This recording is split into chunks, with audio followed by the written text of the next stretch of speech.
this is Anna Aspinus from Anna Aspinus Designs, and in this video tutorial I want to show you how to make the best use of the Melange FotoBlendz clipping masks number 2. I've had a couple of emails from some of you basically having difficulty getting the texture that are in these particular clipping masks to show through your images and get them to work how you want them to. So I'm going to start with this artsy paper number 1 from Art Play Palette Tinge Papery, and then I'm going to navigate to my Melange FotoBlendz number 2. And when I'm selecting a clipping mask, I'm basically looking for an orientation of a mask that's going to match with the area that I want to place that mask on my artsy paper. So in this case I'm going to select a more portrait style FotoBlendz, and I'm going to go with this number 6 and just simply drag it over into my workspace. Ensure that you have the Move tool selected from your Tools panel, and then move that mask over onto your artsy paper, and you can see quite fortuitously it fits perfectly. The next step, of course, is to locate a photo to clip to our FotoBlendz clipping mask. So I'm going to close out that mask and then head back down to my folder, and I'm just going to go back when I've conveniently saved a photo that I want to use with my supplies. So I'm going to drag that into my window, ensure I have the Move tool selected from the Tools panel, drag it over to my canvas. Make sure that the photo appears above the mask layer in the Layers panel. You can easily move that layer around by simply dragging it up or down the palette and dropping it into place.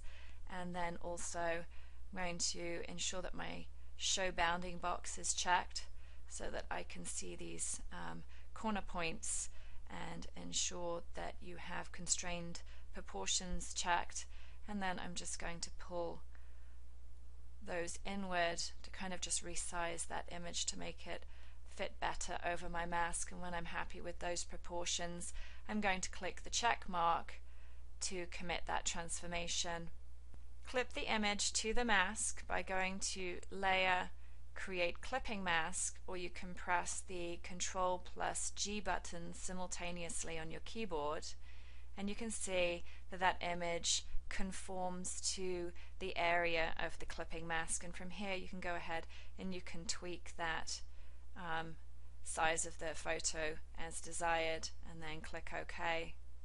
To get some of that texture from the mask to actually show through the image, I'm going to use the Eraser tool with a distressing brush. So the first thing I want to do is just to check that Show Bounding box so that we can get rid of that box that's kind of showing where my image is. So click on that, and then go ahead and select the Eraser tool from the Tools panel, which will activate your brush options at the bottom of your screen. Click on the downward facing arrow to activate your options, and you can see I've already loaded AnnaBlendz Artsy number 3, which is basically a collection of brushes designed for blending. You can select any one of these. I'm going to go with this one here.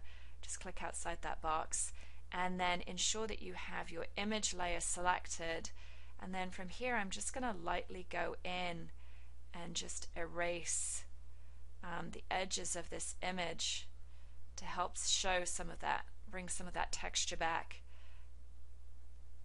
And you can of course change the opacity as you need to kind of get in there and perhaps make it a little bit more subtle, like so. You can of course also use the layer mask with the paintbrush tool technique, which is outlined in AnnaBlendz number 3, Blending with Brushes. This is located in the Educational Modules and Classes category of the Anna Aspinus Design Store at OScraps. I find that either of the techniques work. The difference between the two is that the layer mask and paintbrush might give you a little bit more control in perfecting that blend, but this works for me at this point. The only thing that I would change is perhaps this underlying gray that's showing through. You can see currently that the FotoBlendz clipping mask is currently black, and so that is the tone that we're seeing coming through the image. To change the color of that FotoBlendz clipping mask, we're going to click on the layer in the layers panel and then go over to our foreground color, and I want to select a kind of a warm brown, so I'm going to go down to more towards the oranges and then just click up slightly to lighten that brown.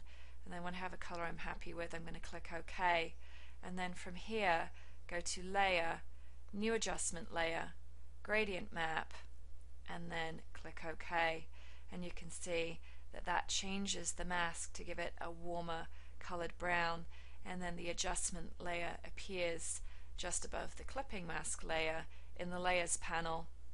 These two techniques can be used to bring back the texture in any of the FotoBlendz in the Anna Aspenas design store, including the Melange FotoBlendz number 2. And if I go and open up the finished layout, you can see that I added a title from Autumn Word Art number 6.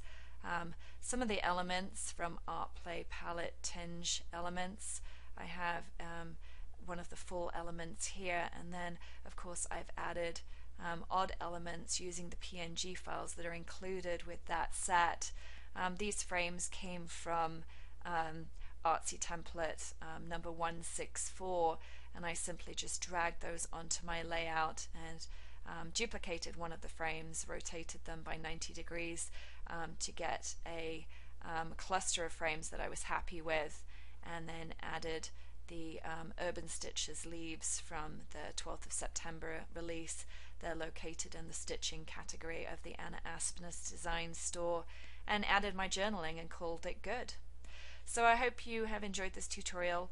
Please let me know if you have any questions. You can email me at anna_aspenas@yahoo.com. Thanks for supporting my art, and I'll be back here soon.